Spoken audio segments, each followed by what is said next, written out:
welcome to Leading Leaders Podcast. This is the 2020 Servant Leader Series, and we are sitting down with a team from Lee Hilton PLLC, which is a firm that handles estate fair, business planning, afterlife planning, special needs kids, all kinds of stuff that is really incredible for, especially the season we're in right now, dealing with the coronavirus. The loss of life potential is high. The change of your financial dynamics is high. The likelihood that politics is going to influence the daily decisions you make, very high. And so how do we strategize? How do we build tactics as leaders, as family leaders, as legacy leavers in our world so that when we're not in this world anymore, we have left something behind worthwhile? So we're getting an opportunity to sit down with Lee's team and talk to the various people on her team about their area of expertise and specialty and why they serve here. All right, so welcome, Hunter Sargent. Thank you, sir, for being here today. Absolutely. I very much appreciate you being here. Yeah, thank you for having me. So tell me how you landed here at Lee Hilton PLLC. Sure. Well, after I finished law school at Texas A&M, I decided, of course, I'm going to go back home to Denton. So I was born and raised in Denton, live in Aubrey with my wife, and so we were looking around firms in Denton for me to work at. I had a few connections, landed at some firms around Denton doing some litigation work, not really in the areas that I wanted. So when I was in law school, I really wanted to do estate planning.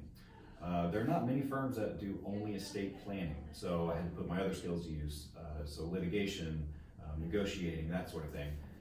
So I was at one firm for about 2 years doing some personal injury work, some business litigation work. I transitioned over to family law at a different firm, so I did mostly family law, some bankruptcy work, and continued on business, a little bit of estate planning as well. Then the opportunity to work for Lee arose, and of course I was really excited to take that opportunity and took her up on her offer, and I've been here and happy ever since. And it was kind of the dream job, if you will, as far as all your skills and stuff, Yeah. but I'm sure the last few years of practicing law in other fields have brought a lot to your base of understanding as well. Well, that's right. Yeah, absolutely. And one real, very, very real and tangible advantage that I believe my previous experience provides is, I see the kind of issues that turn into lawsuits, and I've seen how other attorneys handle these issues and these arguments that can be made around these, what some people might think would be just kind of an inane and useless type of provision in a contract or in a trust or in a will. I've actually seen how those turn into real life issues. So I can help my clients kind of plan around that, maybe talk about some different kinds of solutions we can use. I've recently, another team of people that I work with as their leadership coach and just making connections and things of that nature. They were in the middle of a huge negotiation when the guy on the other side of the table, so to speak, had a heart attack. Oh no. And had to have bypass surgery and open heart surgery and had to have stents put in. And to the negative detriment, this whole coronavirus thing is in an area where if his business were up and running at the speed that it was ready to, if the team was in place around him, if his leadership team and his sales staff were in place, his company would be humming along in hundreds of millions of dollars. But as opposed to that, the lack of preparedness prior to a medical condition means his company's at a standstill. Right. In a time when hundreds of millions of dollars would be flowing in the door, nothing is. Sure. Lots of people don't really plan on that kind of thing. It's one thing. It's not on my calendar anywhere to have a heart attack. Exactly. That's right. But as you know, heart attacks happen, right? And car accidents and drunk drivers. You never know. And it's not real fun to think about that kind of thing either. But a lot of my clients have found that once they're done thinking about it, they come to me. I help them think through it, work out a plan for them. Once we're done, they don't have to worry about that ever again. Right. It's such a relief to my clients after we've got all of their estate succession planning, their business planning succession planning, excuse me. Once we have that out of the way, they know that their business is going to be taken care of, put in the right hands. They don't have to worry about having a heart attack during a $100 million negotiation, and neither does their family. It's that awareness factor, I think, is probably the biggest aspect. Like I said, it's not on my calendar to have a stroke or a heart attack or be hit by a drunk driver. There's nothing in my 3-year, 5-year, or even 20-year plan to say in the event of, but there should be. Right. At the same time, there's a level of awareness that's almost like knowing there's a spider in the room and you haven't seen him since the last time you tried to smash him. And that's kind of that nagging, almost fear-based, was that the, I swear something just ran across my neck kind of feeling that you get when you realize, if I were hit by a bus tomorrow, I have a whole lot of things in the works in my head that have never been transferred to paper. Nobody knows how to execute with them. The legacy that I would leave is still somewhere in process, and nobody knows how to tie all the knots together to make it a cash flow. Right. And that's a scary thing. I was listening to a psychologist just recently who said, he had a guy come into his office that was 180 pounds overweight. Oh boy. Okay. Dealing with anxiety. The guy said, I feel like I'm driving a speeding bullet just getting to your office. It was 2 miles away. And he said, but we sat down and talked. We talked about anxiety. We talked about eating. We talked about all kinds of just bizarre stuff. And then I gave him a list of things to go home and just make note of. Just simply make note of. And he called me back about 2 months later, and he'd lost 15 pounds. Or excuse me, 2 weeks later, he'd lost 15 pounds in 2 weeks. He's like, how do you think you lost 15 pounds in 2 weeks? And he said, you know what? I realized that half the time I was putting food in my face, it was because I was anxious. I see, yeah. And now that I realize that, I've cured the problem of the anxiety, eating. And so how many people do you find it's affecting their health, it's affecting their relationships, because they don't have a plan? Absolutely, all the time. You see it all the time. People, and part of the problem is getting them to actually realize it. Once you're conscious of the issue, which I can help with. Once you're conscious of it, we can start planning around that and talk about some strategies. A lot of people find that helps a lot. And unfortunately, I wish I could say that I could just squash that spider so it never comes back. But really more of what I do is I gently pick up the spider, take it outside so it doesn't come back in for as long as possible. But spiders come back inside, unfortunately. And whenever that happens, they reproduce. They reproduce, that's right. They can reproduce and scatter around, but I'll again, just gently pick them up and then move them again. Just handle one problem at a time. And even if it's not a permanent solution, because not all solutions are permanent. And of course, all these situations in business development, it's all dynamic. So you have to readdress the problems as they arise, which a lot of my clients are, really fortunate in that they do plan ahead before the spider invasion, becomes overwhelming. That's right. Now, one of the things I've heard Lee say in the time that I've known her, like I said, close to 5 years now, I've heard her say over and over again, we have it in our process. It's a principle that we follow up with you every 3 to 5 years to revisit everything that you've done. And some people think, look, I'm only going to die once. Why do I need more than that in a will? Sure. But even in her own story, she talks about the divorces that have happened that nobody expected. Right. The widower who remarried and the stepwife now has a whole different vision for how things are going to happen, and a plan that went by the wayside after XYZ happened, and you're like, okay, what we wrote in that plan is absolutely irrelevant now. We thought it was going to be like X, Y, and Z, and now it's a whole different alphabet soup. That's right. Yeah, and a lot of our clients have found that, and really the whole purpose for the 3-year review is because that's about how long it takes for a life event to happen. A death, a divorce, a marriage, a birth, that kind of thing. Things you want to plan for. That's also about how long it takes for the state legislature or Congress to mess something up. So every time they're in session, that's right. So once something gets messed up, we need to talk about it. And a lot of our clients really enjoy those 3-year reviews because sometimes we just get to say, hey, you're set, you're good to go. Everything's good, nothing's changed. That's right. Very good. Now, it would seem to me too that, and I hate to say it this way, but it is a reality. You're like a shark. You only eat what you hunt down and kill, as far as business is concerned. Sure. But your sales process sounds like it could be as complicated as mine, because my biggest challenge at leadership coaching is that people are like, oh yeah, we belong to the Chamber of Commerce. They take us to the courthouse once a year. We even know all there is to know about leadership. I'm like, well, about politics maybe a little bit, or how things are manipulated from a political leadership standpoint, but that's not really understanding internal leadership. And so what you're actually selling, the service you're actually providing, and the way people perceive that is entirely different. That's right. So it sounds like what you do is very similar to that, in that people have a mental impression of A, what the spider looks like, and B, what the solution to the spider looks like.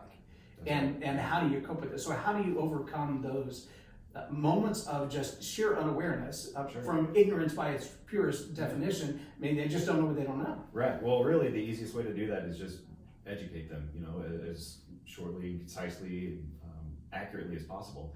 And then once I start doing that, they realize that even a simple estate is not that simple. That even a small estate is not that small usually. And that you have to prepare for things because there are all kinds of issues and pitfalls and traps that you can fall into if you're not prepared.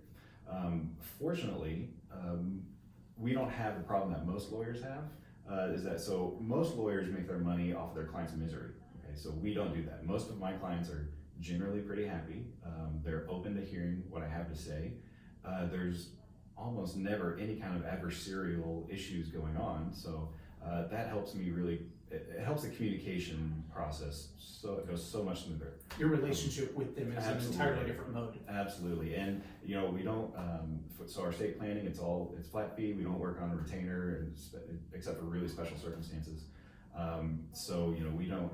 Our clients really appreciate that they don't get bills for a 15-minute, $50 charge for an email or a phone call, that kind of thing. So the communication with my clients at Lee Hilton's firm, at Lee Hilton PLLC, is so much smoother, so much more enjoyable, and so much more effective than at the other firms I've been working at. Because you're actually working in the same directional flow. That's right. It's not a cantankerous thing. It's really fascinating. I've had opportunity to work with other attorneys in other types of environments, and there have been a lot of times that I'm like, all right, stop with the sales speak. Because I've trained salespeople for 25 years. I recognize it. I understand what you're saying is part of that process, whether you're recognizing that or not. And so let's get down to brass tacks. We'll talk about money later. Sure. And I can imagine that just being able to move in the same direction, moving in synergy with your customer, is an entirely different thing. You can imagine from my side that looks like when a boss hires me to come in and do a set of interviews to really assess where the leadership skills are and the communication skills are, and go, okay, here are 3 things we need to work on. Well, the boss is going, yes, now we can make some progress, and the employees are going, man, I feel like I hit under in here, and somebody's out to get me. So I certainly understand that cantankerous versus synergistic relationship. So tell me, using the experience that you brought to the table when you came to Lee Hilton, what are some of the things that you've been able to do for your clients that maybe fresh out of law school you would have said, I would have had no idea?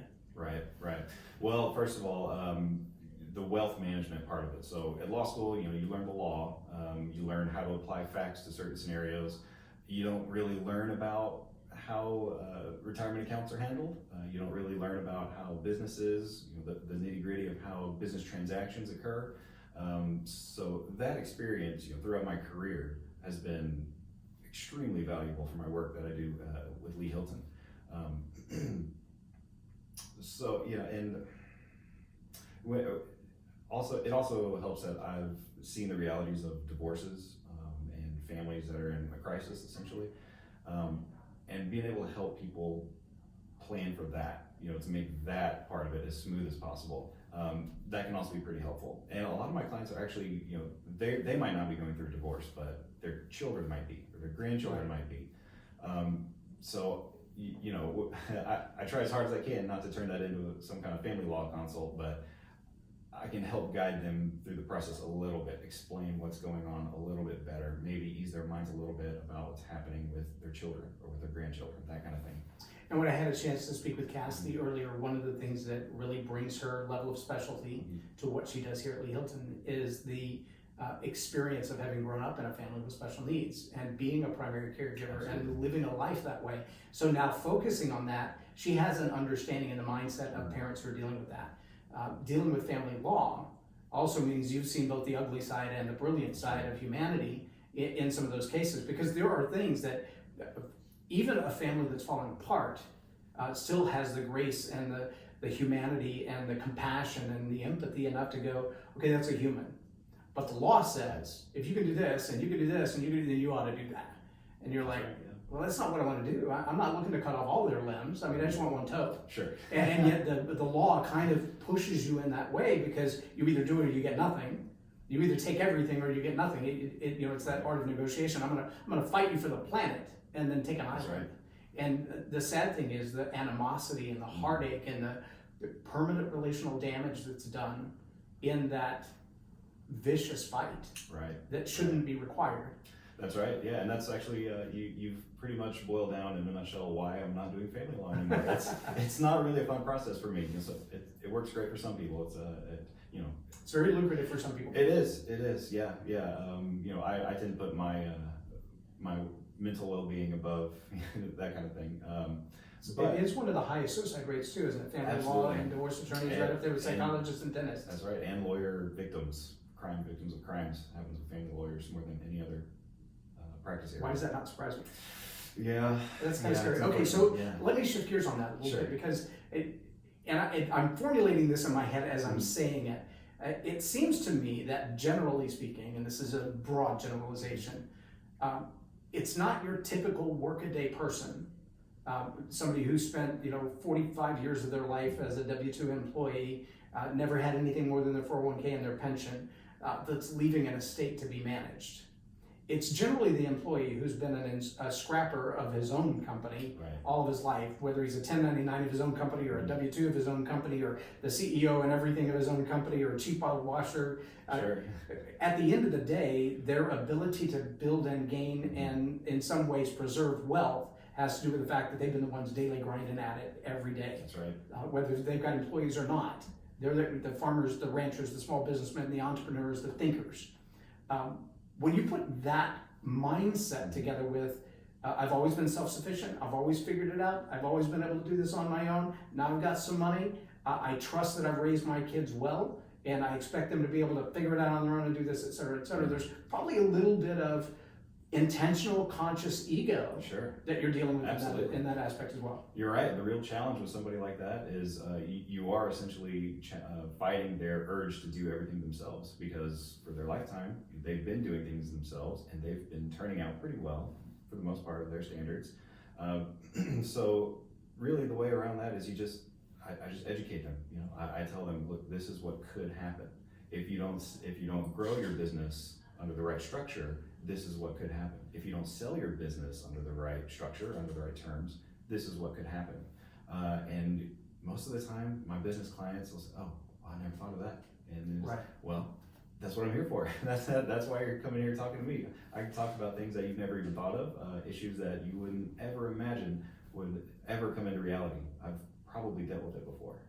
I watched, I was a firefighter in the Air Force, and I watched some of the, swiftwater rescue training and, saving drowning victims and things of that nature. I've done, some of that kind of stuff myself. But when you watch like even a teenage lifeguard, and you think of a teenage lifeguard and a full grown man, and you think this little 15-year-old, 16-year-old girl jumping in the pool, and this guy's 200 pounds and she's 102 dripping wet, and you're thinking, how's that gonna work?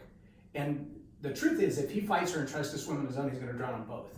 Right. If he will simply relax and let her do what she's trained to do, her training will overwhelm both of their problems. That's right. Navy SEALs, when they're in the water, that's the first thing you're taught. Act like you're dead, so that this guy can feel what it's like to drag a dead body out. But don't try to help until it's time to help, because you're just gonna cause a bigger problem. Right. It would seem to me that a lot of self-sufficient entrepreneurs, like self-sufficient leaders, I got this figured out, I don't need your help with this, I got this. That's and then right. you see the train wreck and you're like, there was a sign back there about 4 miles ago. Yeah. I'm just Yeah. saying. As satisfying as it would be to say, I told you so, that's probably not in anybody's best interest. It doesn't help. No, it doesn't help, but you do run across that quite often. Luckily, I don't think I've ever had, there have been no train wrecks with people I have helped, so that's a good sign. That's a good sign so far, yeah. Really with the type of self-sufficient, upstart, kind of the startup level business owner, it is difficult for them to give up some control, because that's usually how they feel whenever they come in and talk to an attorney about their business, how they should structure their growth, how they should structure their sale. To a certain extent, it might seem like they're giving up a little bit of control by talking to me and by listening to my recommendations, but at the end of the day, it's all about their protection. Okay, so if I don't have their best interest in mind, I lose my license. And I'm not interested in going back to school at all. So my client's best interest, always top of mind, especially with businesses, especially with estate planning, where at a certain point, things might not be changeable. So we have to make sure everything's right the first time. Whenever you have somebody who's trying to do it themselves, I've yet to come across whether it's company documents, a will, or a trust that was done by the client. I'm yet to come across one that would work the way they want. Even the ones you can download online? That's right, especially the ones you can download online. I've had clients come to me with a deed that they downloaded online, filled out, filed with real property records, and I had to tell them, you just transferred all your property to the state of Texas, and there's nothing we can do about it. Can't get it back. Can't get it back.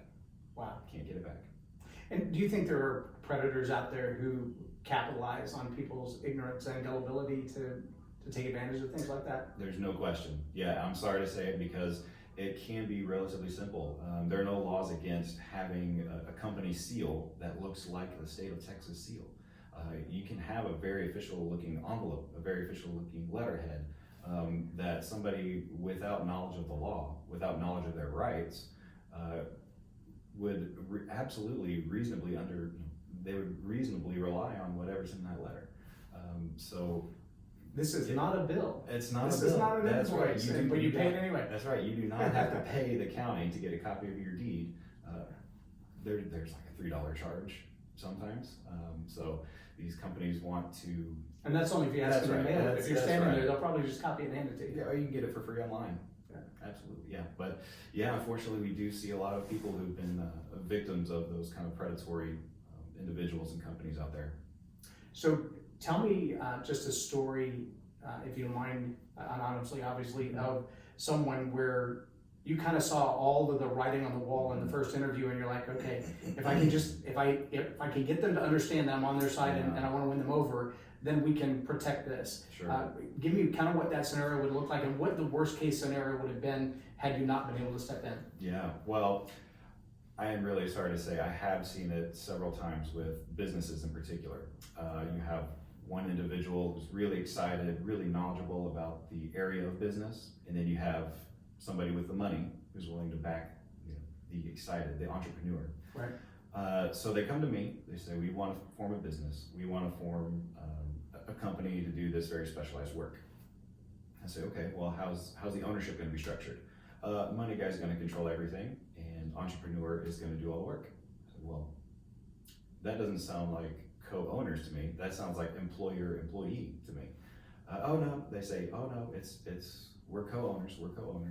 But by the way, money guy can make all the decisions. Entrepreneur can't make any decisions. So I say, okay, entrepreneur, are you okay with this? Is this what you want? Yeah, it's great. I'm excited. Can't wait to work. That's all they can think about. I can't wait to work. I'm gonna have my name on a company. Somebody's gonna pay me money to do this. So I have to tell them, look, at the end of the day, he can kick you out. He can remove you. He can change the direction of the company any way he wants, the money guy. But some people are just so excited to work, and so excited to have their name on a company that they look past all that. So, of course, when times get tough for the company, or especially when times get good for the company, that's when you see the entrepreneur really getting left in the dust. Right. Their rights. Once they finally realize how little control they have, it's already too late. Well, and that's the kind of stuff that when you don't have a key man insurance policy. You don't have, and a lot of business backers, like you said, the guy with the money, the guy who's got the great business sense, couldn't lace his own shoes when it comes to what the entrepreneur is doing. Right. And so their desperate need for each other is a lot of times downplayed by the guy with money. He's like, I can find another guy like you, a dime a dozen. And you're like, yeah, that's why you've done this 52 times, right? No, you've never done it before because I'm the only one with the ideas that I have. And you may have the money that I don't have right now, but when my ideas take off, you're going to realize that you're paying me for time, talent, treasure, and attention. That's right. And if I stop paying any one of those forward, your money doesn't mean anything. There are a whole lot of people that'll die with a lot of money and no ideas. That's right. There are a whole lot of people that'll die broke who had great ideas because they never came together. A great example of that, and I mentioned this when talking to Cassidy about planning for the future. McDonald's brothers lost everything to a man who simply understood their business better than they understood their business. Right. That's right. He even bought their name, and there was nothing to do about it. Oh, no. Yeah. Well, you hate to hear it. I try to avoid that as often as I can. And even if you've got two co-owners acting in good faith, they have every intention of working together. Life happens, right? Some things a disagreement arises. And then what happens when you have 50-50 owners and nobody can make a decision because all of your corporate documents say a majority has to decide? then you've got a big issue. And what happens when one of the co-owners? Because nobody wins in a 50-50. Nobody wins. Nobody wins. And yeah, nobody wins. There are lots of considerations there. What happens when one of the co-owners gets divorced and their spouse jumps in and says, "Hey, this company is community property, so now I'm the co-owner." Well, other business partner didn't sign up to be in business with ex-wife, but he might be forced to be. And again, car accidents happen, heart attacks happen. What happens when one of the co-owners dies and then their kids step in? Does the co-owner want to be in business with kids? I don't know, maybe not. Those are all issues you have to consider that almost nobody does. And what about buyouts? What about key man Right. insurance policies? What about heirs or inheritances or changes in the economy? I had an interview with a guy several years ago that his business was faxing advertisements to people's offices overnight between midnight and opening. And a president wrote an executive order on a Monday morning and said, too much paper being wasted, too much long distance bills being wasted, fax spam is now against the law, you will be prosecuted if it looks into the law. One executive order. And he had 100,000 customers nationwide that were paying $6 or $10 a month. So he's in the multi-millions of Right. revenue flow with all of these financial obligations and et cetera, and a pen stroke eliminated his business. His entire business model was erased with a pen stroke. How do you deal with that? What do you do with the backside of the business and the debtors, the people that you owe money to? Sure. I mean, that's going to be a big deal. Absolutely, it's always a big deal whenever you're dealing with, if you're not dealing with a sale at the end of a business life, if you're dealing with a dissolution, that can also, there are lots of pitfalls and traps to fall in there as well.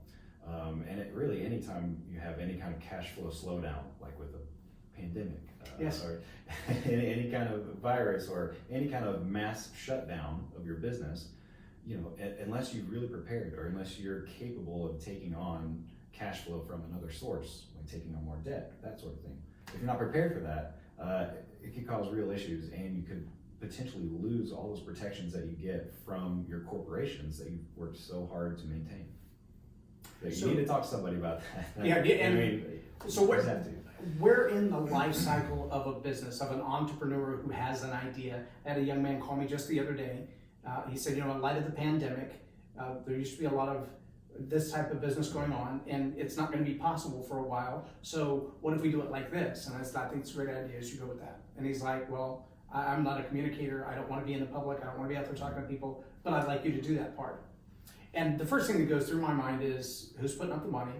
Because you're talking about a lot of technological advancements. You're talking about a lot of deployment of time and effort and strategy just to make it work, and then to promote it and to market it, et cetera, et cetera. So, where does that come from? And right now it's just a gentleman's agreement, but I'm already looking at it going, my mind is already 2 years ahead of us, and what does the business venture of this look like? What is the long-term flow? And even if our society reshapes back to something very similar to what it was, what's the viability of this globally long-term? Sure.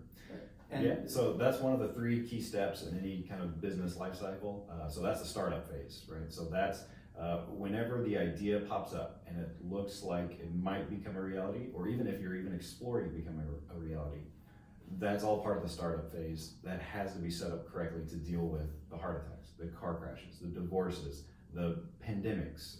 the change of business scape altogether. Absolutely. Yeah, that's where the planning starts. Okay, whenever it looks like it might become a reality, really, even if it's still pie in the sky type of scenario, it won't hurt to talk to a lawyer about the startup phase, because the most important phase in the life cycle is the next one.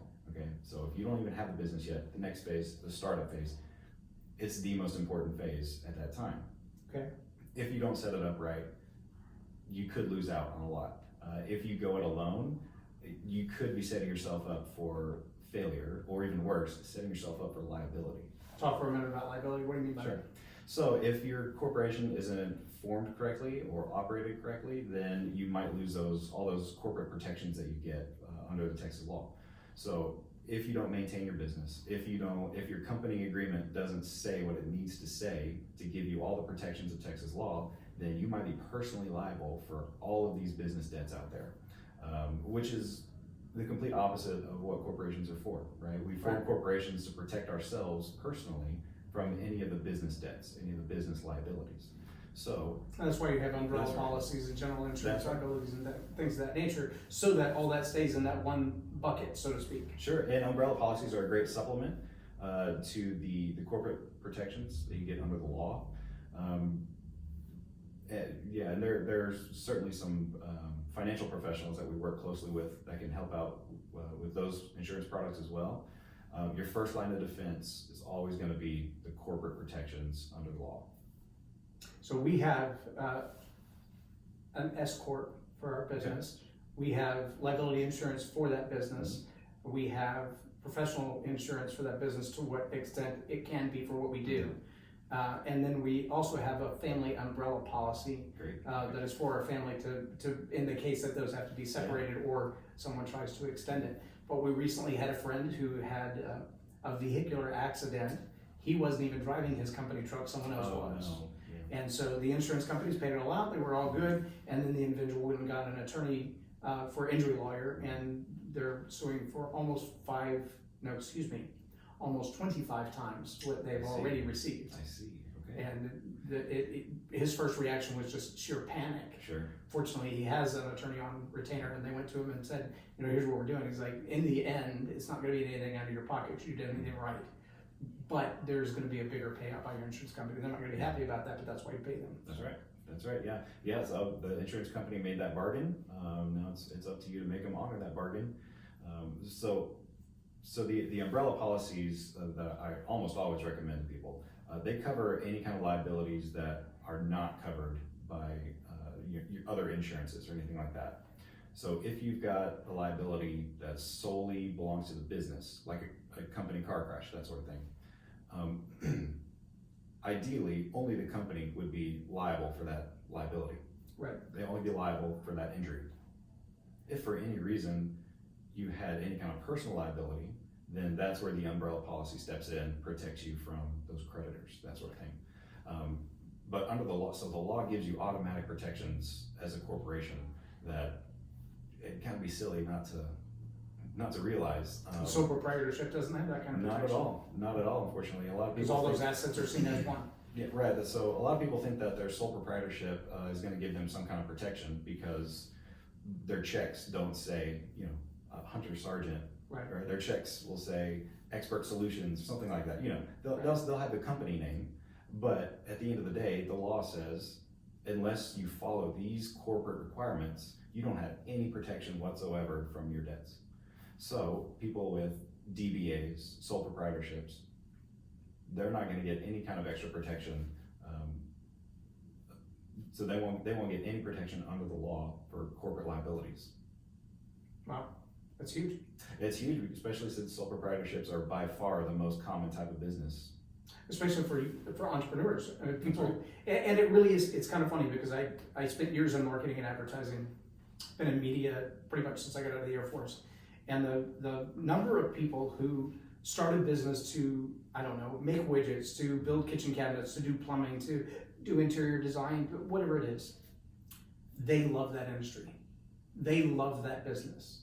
And for the most part, they know zero zilch nada about media, about advertising, about branding, about corporate communications, about leadership, about business structure, about law, about insurance. And yet they feel like because I started this, I have kind of this overarching, and there's a truth and a myth wrapped into one in the idea that if you're an expert in one area, you probably have expertise level in a lot of other areas. It's why pro sports people can sell underwear. Because he's a professional. I mean, surely he knows something, right?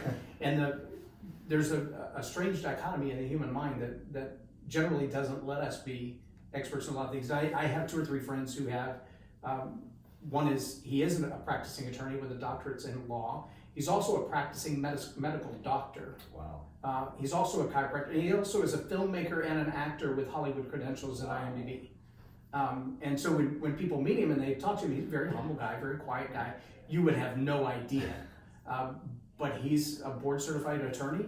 He is a board certified physician, and he's also an actor in Hollywood. And you're like, what do you not do? And it's like, I don't know, give me something and I'll master it. So there are people like that, but there are few and far between. Absolutely, yeah. That's really where the growth planning comes into play, because the person who's an expert widget maker, like you said, they're not going to be expert marketers, odds are. So at that point, what do? Well, you might need to bring in somebody to the business. If you do that the right way, then that could be beneficial for everybody. It could be beneficial for the entrepreneur. It can be beneficial for the new business partner. It can especially be beneficial for the business, because if your growth isn't done correctly, then you're pretty much capping your growth at wherever you're at, today. But there are strategies for bringing in experts who can grow in your business, or even business partners who can help grow your business. We can talk about all those strategies. I can tell you about all those strategies for protecting yourself and the business, and even your business partner if it's somebody you really like. Well, and I think that that immediate dichotomy of employer versus contractor is probably the first place, especially that entrepreneurs fall down, because they think, I want somebody who has this level of expertise, but I want to pay them like this. That's right. And that's a very common thing. I get recruited all the time. Come into my company, spend a couple of years here, we'll pay you really handsomely, we want you to do X, Y, Z. And I'm like, if I look at the benefit I could be to your bottom line versus what you're offering me, I'm going to give you 120 to 1 return on your investment. Is that really fair to me to invest my time, talent, treasure, and attention in your success to that level and then have nothing when I walk out besides a W-2 paycheck? Right. No, it's not. But what is the right relationship or the right structure to do that? And I think there are a lot of people whose business could grow, but they don't want to give up any more than that. Like you said, It's a fear of a loss of control. They don't want to give up any more than that, cash flow wise, control wise, longevity wise, legacy wise. They're like, I want it to be my baby. And you're like, well, that's great, but your baby's going to die. Right. You've got awesome widgets and nobody wants them. Right. So we've got to tweak a little bit of what you've got for your business to grow. So how much of that aspect of, and I realize you practice an area of law, but your perceptions, your ability to see within the relational dynamics, the assets that team member A or B bring to the board, to look at it and go, okay, so I can see the writing on the wall with this. Let me see throw out some scenarios that I could see, and then see which one of those feel comfortable. Is that a large part of what you do? Absolutely. So that's where a lot of my litigation experience is really beneficial, because you can get really creative with some of these negotiations, get creative with these ownership solutions, that kind of thing. So there are all kinds of things we can talk about. We can do whether we can talk about if this is going to be sort of an equity track, or equity purchase, or a buy-in, that sort of thing. There are all kinds of different ways we can talk about growing a business that works out for everybody. And of course, it has to make sense for everybody involved before it'll work. And the reality is, it doesn't always work. So really, what's important is that you look out for yourself, and that what's really important is that you talk to somebody who knows about how to keep you and your business protected. So a lot of what you do, it sounds like in the relational aspect, especially here at Lee Hilton, is that you help people to plan almost as a coach with the legal support behind understanding the law and knowing how to word it properly and know how to put it in the right documents. But you're really coaching them on how to best set up, build, and protect their business. That's right, yeah. And unfortunately, sometimes you can see it a mile away that it's just not going to work. But that doesn't mean that even if it looks like it's not going to work, you can still try to make it work, right? We can still work towards a solution that's going to work for everybody. Really, what you really hate to see is people who ignore all the warning signs, right? And it happens. It happens whenever people try to do it themselves. It happens whenever people they listen to somebody who's an expert in an area they have no idea about. It happens. So really, all of my clients, whenever we're talking about the growth phase of the business life cycle, they all benefit from having an independent third party listen to them, find out what their goals are, what they would like to see out of this, best case scenario, worst case scenario, that kind of thing, and just get a framework of their business as a whole, get the whole picture, and then see how we can move it on to the next step. And I'm seeing in my mind the transition, for example, in RadTech, the radiation technologist, that 25 years ago, if you didn't have a RadTech on your team, x-rays were a foreign language. Nowadays, the computer can actually take that image, translate it, and send it to you on your phone, and you go, oh wow, looks like that bone's broken. And you're like, duh, why did you have to get $100,000 a year, 10 years ago to do that job? On the same contrast though, we have storm chasers, Doppler radar, and satellite imaging. And it fascinates me because I have friends who are storm chasers. I mean, they're literally the guys with hail dents in their truck and broken windows. And they're out there every time there's a storm season. They're like, look, there's tornado spotted here. And when they call it in, the news station's going, no, it's not on the radar. It's like, I don't care if it's on the radar or not, right? I'm taking pictures of it. No, it's not on the radar. I don't care what the radar tells you. This is what I'm telling you on the ground. And so there's that dramatic need of understanding that says your satellite may be telling you one thing. That's your best friend, your mentor, your business advisor who's telling you this is what you got to do to protect yourself. Right. And then you've got that Doppler radar that kind of gives you the short and long of what has happened, what could happen. But then you got that spotter who's right there going, okay, but the last time that happened, this happened. And this is the actual result you can expect in your business if you're not legally protected. If you don't know the difference between an LLC, an S Corp, a corporation, or a sole proprietorship. If you're trying to run a DBA as a sole proprietorship and thinking that you've got legal protection, I don't care how good your insurance is, it's not enough. Right. Because somebody will get through it and they'll take all of it. That's right. And so it sounds like you're kind of that go-between coach to say, I can tell you what the satellite says, I can tell you what the radar says, but I can also tell you what hands on the ground has experienced firsthand. That's exactly right. And sometimes a big challenge of my job is getting everybody to see the big picture, right? We need the entrepreneur to see how much they need the marketing guy. We need the marketing guy to see how much they need the entrepreneur. Once we get a big picture of the business and where the business needs to grow and the protections the business owners need in order to help it grow, then it's usually pretty easy from there, to be honest with you. So now you got a flywheel mentality. Everybody's kind of moving in the same thing and gaining momentum. That's right. Because fortunately for a lot of my business clients, almost all of them, the end goal is mutually beneficial for everybody, right? We want the owners to do well. We want the business to do well. We want the owners' families to do well. So with everybody having the same end goal, really the challenge is getting experts to see how much they need the other experts, that sort of thing, or how much they need the non-experts, and vice versa. So once we can help guide everybody towards the same common goal, then things can usually go pretty smoothly. Very good. So if somebody wanted to reach out to you, what's the best way to get in touch with you? Absolutely. Well, you just call the office, of course. Call the office, set up an appointment. Can they reach you on LinkedIn? Are you available on LinkedIn? If somebody Sure. says, I'm not even sure if I need you, but I have a question.